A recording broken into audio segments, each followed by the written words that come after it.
33-degree day today. that's a problem. As you can see in the background, we're sitting here by the lake, and we've got the adventure keg, and we've just poured our draft beers from Range. Elephant, I think it's called the Elephant in the Room, and it is an amazing DIPA, they call it. It is like super hoppy and fruity and full of flavour.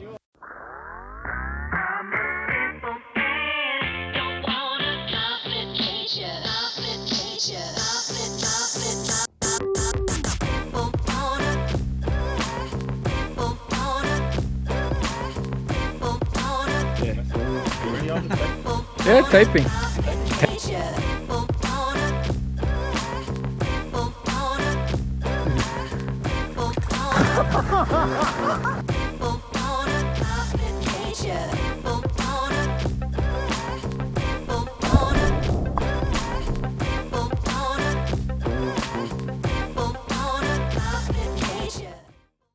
I want to do a shout out to Range Brewing is it in Newstead? It's in Newstead, yes. Newstead in Brisbane.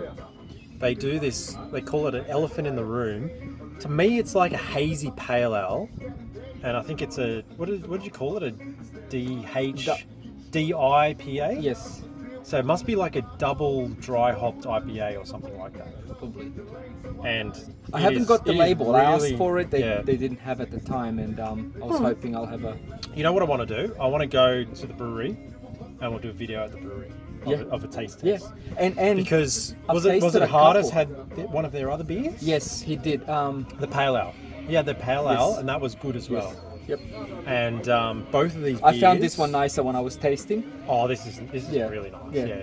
This is like the pale ale, but it's got a bit of a fruitier, hazy sort of flavour, which I'm really into at the moment. So, whereas I'm hooked on the XPA for some reason. Oh, But Bolter. that See, the thing is, Bolter you can't say XPA No. and that's it. No, it's not. It's and you can't say Bolter. pale ale, you can't say lager. No. Because I'm finding these days, like, you know, they might specify a certain, I guess, type of beer, but it's always, I don't know, different from brewery to brewery. Like today we went to, what's it called? Brass Monkey. So something local, very local. So we went to Brass very Monkey here small. in Stanthorpe, or just south of Stanthorpe in, I don't know, Glen Applin or something like that. I think it was just south of Stanthorpe. And what did you think of their beers? I can't. Yeah. Actually, the Italian Pilsner, I thought was all right. Was all right. Yeah. What about so you had the Italian Pilsner? And then I had a German Pilsner, and the complexity Pilsner? or the color of the beer, it almost goes on the what's the it's a Belgium Belgian beer a white one. So it's very bright. Right. Yeah. It goes in color to that. Looks very light, looks wasn't it? nothing like a Pilsner. Now, Germans have a Hefeweizen or Weissbier. Is that, and then is that a wheat beer? Wheat beer, which is not a Pilsner. Because you speak German, eh? Yeah, so a little bit. Yeah. So enough to get by. And Scheisenhausen, yes, that's it. So the Weissbier is the color what it looked like. Yes. But that's not a Pilsner. No. And then when you go to the Italian Pilsner, which is a bit strange because like the guy a himself Peroni admitted. Or something like that. No, but Peronis are lagers. True. Peroni is a lager. So you've got Northern Italy, which most of the breweries. So what would be like from. a commercial Italian Pilsner? Do you know? I can't think of any at the moment. I'm sure there's plenty. So you've of got them. Birra Moretti again. I think that's a lager. So the two Peronis that I know, or at least you've got the Peroni Nasturo Leggera, which is a light beer, and a red. Yeah. And they've got another one which I don't think I've ever tried. Right. But I think there is one. Right. Menabrea, or I don't know if I'm pronouncing it right. That's a nice beer. You can actually get it at Dan Murphy's. Right. Really nice beer. But the one key thing about those beers is they have to be cold. Yes, they have to be like they 0 have to degrees. be They have the to be perfect proper temperature. cold. Otherwise, they just taste so too one thing bitter and full. I would like to sort of try to give as a tip, if possible. Yeah. Cooling beer in a fridge is one way, obviously, and then you've got the insulated keg and the different sort of ways of doing it. Yeah. Cooling it in a spring water spring. Yeah, right. The beer, so let's say we grab this exact same beer. So we've got the elephant in the room. In a bottle or something. And we've got a bottle, we've got a can. A lot of people do sort of say, oh, it's nicer in a bottle. I kind of tend to agree, but I don't mind the can. I really don't. Oh, can's good. Can's good if you're going to go camping or somewhere like this, so you don't have so it's much more convenient rubbish and no danger of actually breaking a bottle or something, and you just compress them and throw them out rather than leave them behind. Or because that you go the keg. Yes. But anyway, back to your story. So the whole point of the story was I don't think try it because you've got a little bit of I don't know where there's a spring here so apart from Queensland. Eli Creek, I don't know one, right? Cool your beer in a spring. Right.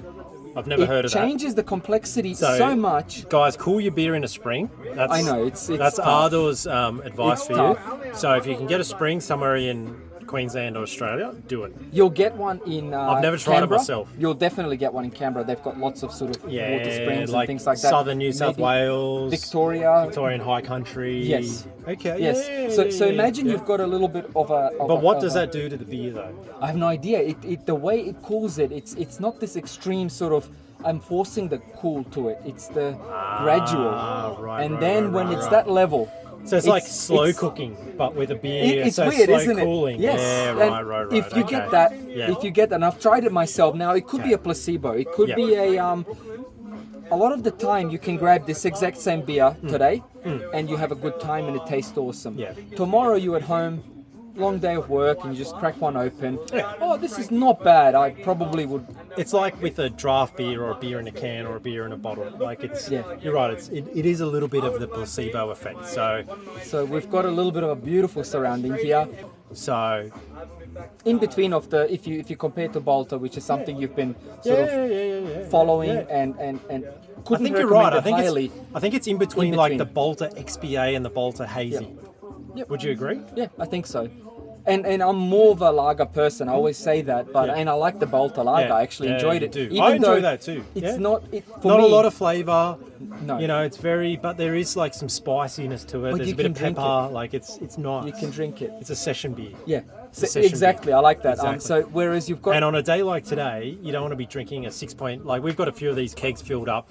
I want to do a bit of a video later with all the kegs lined up because I think we've got like 6 or 7 kegs here today. And we should. But some of the beers we got in these kegs are like 6.8% hazy IPA, and at midday or whatever the time is now, you don't want to be drinking that. It's just it's too full on. So I think what we're drinking now is nice. It's refreshing. It's super cold, and next time we catch up, maybe we can put the beer maybe we put the whole keg in a spring overnight. I don't know. We'll do it. But we have to find one place. This is single malt Jack. We'll find a way to do it. We have to find it because we'll find a way. Let's put that theory to test because I would love to. Yeah, let's do it. See if it tastes any better. So there you have it, guys. We're going to let you go. I'm here with Ardo again. We're camping at Foxbar Falls. Let us know your comments. Subscribe if you can, and we'll catch up with you guys very soon. Cheers, guys. Thank you. Cheers.